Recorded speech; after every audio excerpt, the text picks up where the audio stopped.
Hello and welcome back to K.V.M Space. And today we're gonna be scripting the EQ and Power Button. Let's go.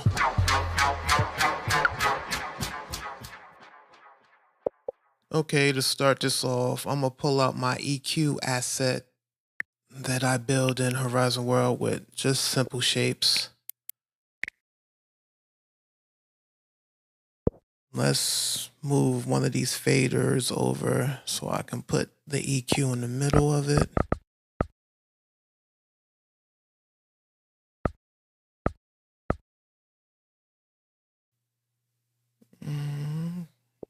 Bring it over. Okay. Now we can take out a script. Trying to think, what should we do first? The EQ or the power button? You know what? We're gonna do the power button. So we're gonna call this power.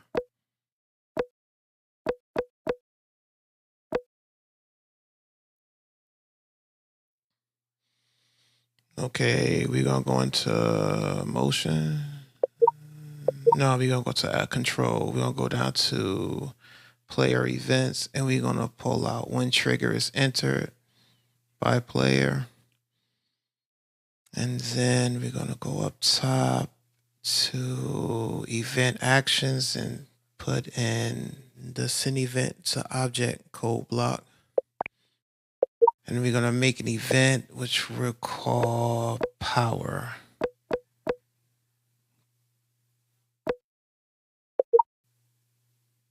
And bring the player pill down to the perimeter.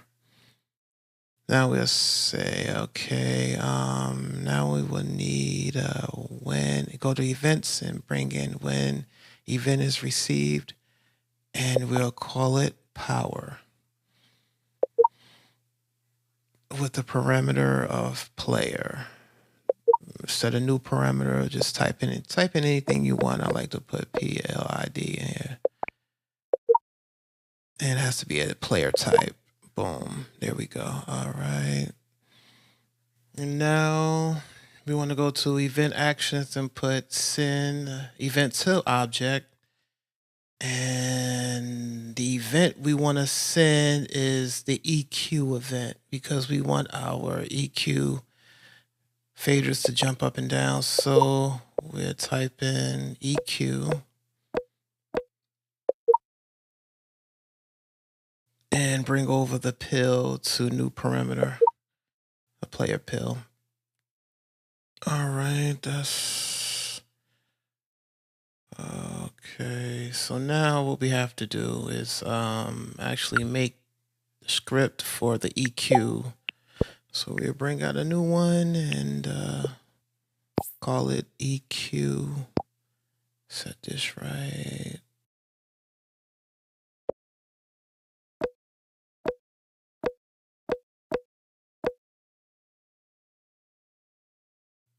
Now in control, we'll go to, let's see, connect to event and connections. We'll bring that pill over and we'll connect self trigger that's entered to local event. What we want to do is connect to a variable. So we'll make a couple of variables here. We'll start with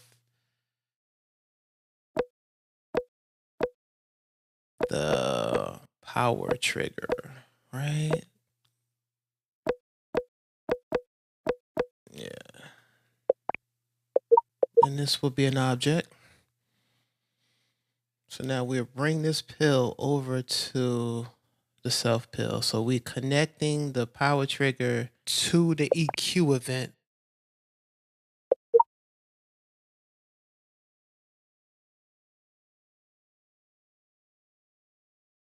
So now we go into control and look for events and bring in when event is received.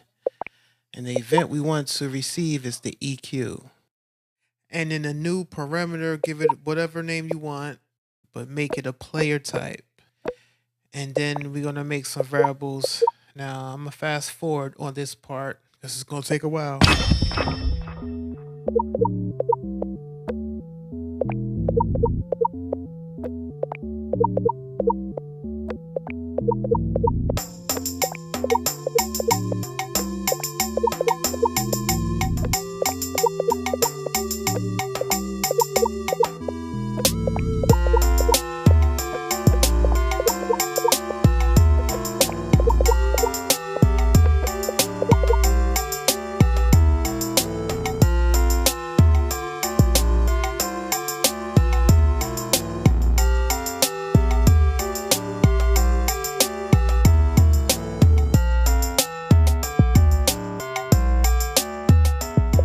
Okay, now we want to go into actions and look for animation. And we want to bring over play animation code block.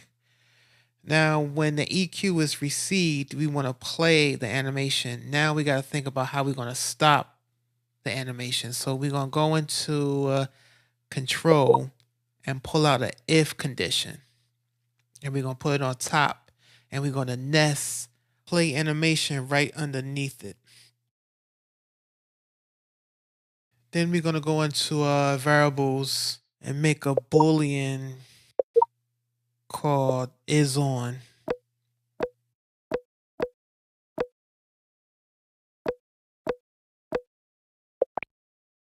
This is going to be a Boolean type. So we'll bring that in the condition statement, and then we'll go to values and pull out set2. Now we're going to copy that Boolean, put it in the first slot of set2. Then we're going to go to operators and logic and bring out a not pill. And we're going to put that in the value slot. Then we're going to copy isOn in that slot. Pretty confusing, huh? All right, so now we go to variables and we'll just put in the first variable. And then we'll just duplicate this 12 times because we have 12 ball faders that's going to be moving. And now I'm just going to fast forward.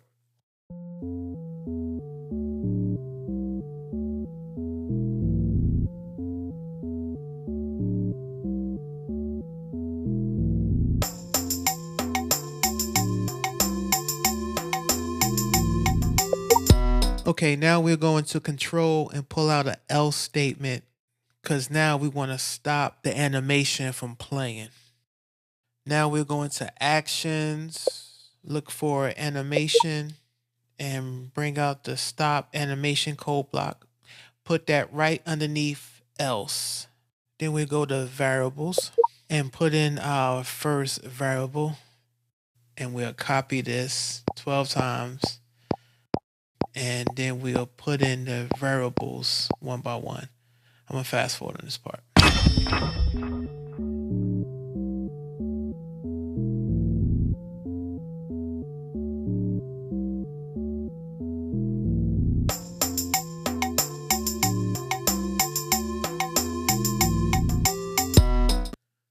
Okay, so here it is.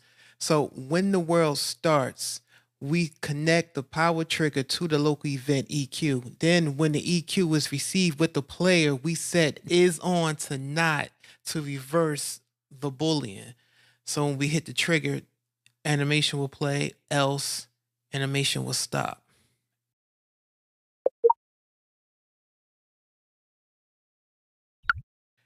Okay, so now we will bring out a set destination and make this our manager so we can hook up our variables. Bring this down.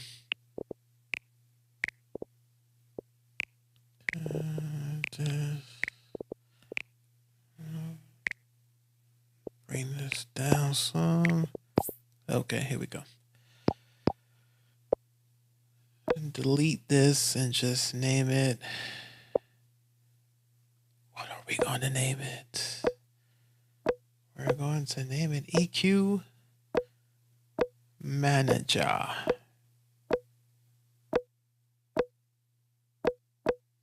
Yeah.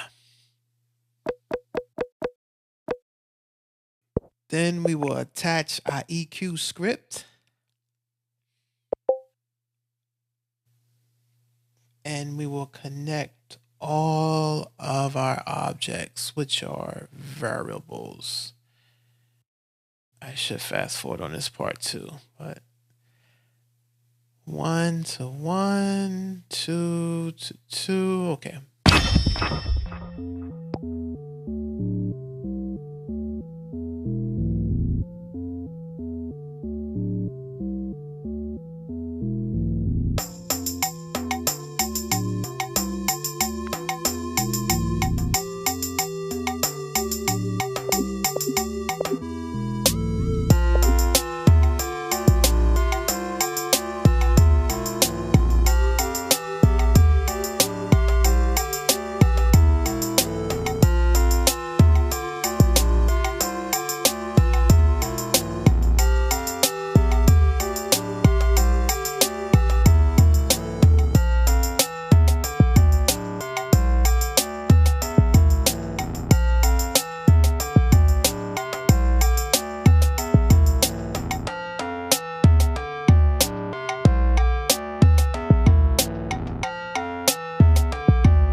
Okay, so what we need right now is a power button.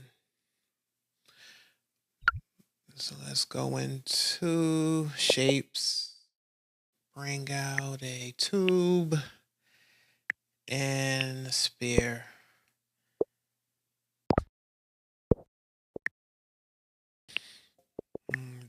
The whole idea is to make this function like a real button. So when you tap the button, it'll cut on, go in, and then when you cut it off, it'll snap back out. That's the idea I might roll with. But for now, I'm just gonna create the button.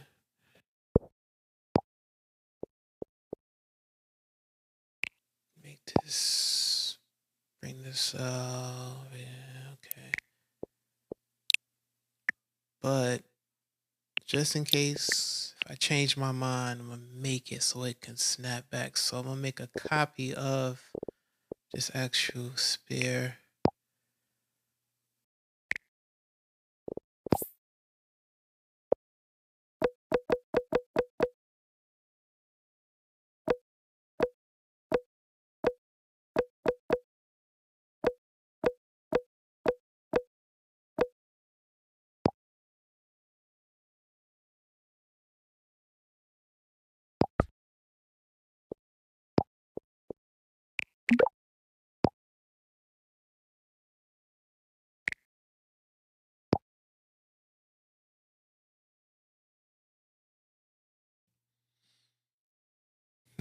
See, copies right in back of it.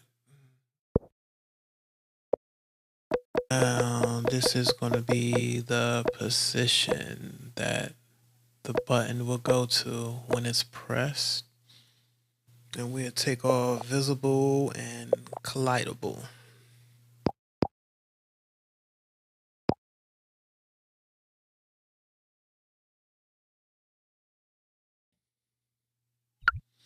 Now I need a trigger, and we can hook this bad boy up.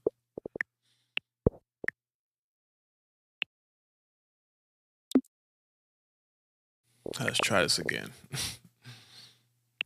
There we go.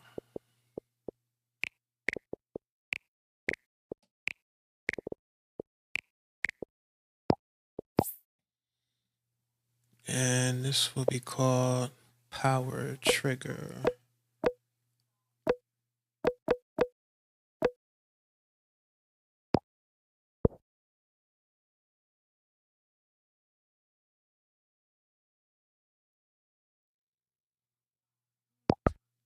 Let's group this and bring it over to the other script. I like to keep them together. Bring this down a little bit. Let's open up our EQ manager and connect the power button.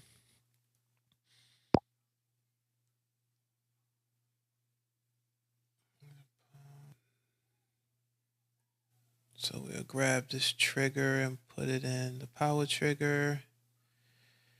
And then power trigger, okay. Now, when we hit this power trigger, these meters are going to move up and down. I'm just thinking, do I have to do anything else? Right, the button going in and out. You know what? I'm gonna wait.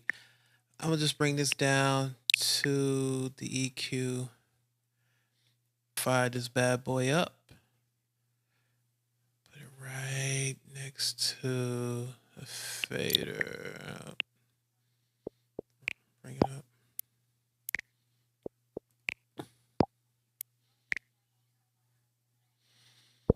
All right, so let's reset the world and go in and see what happens. Bam! There it is. Isn't she a beaut? Jumping up and down, down and around. Oh. Cut it off. Look at that. Thank you for watching. Until next time. K.V.M. Creative Virtual Machine Media.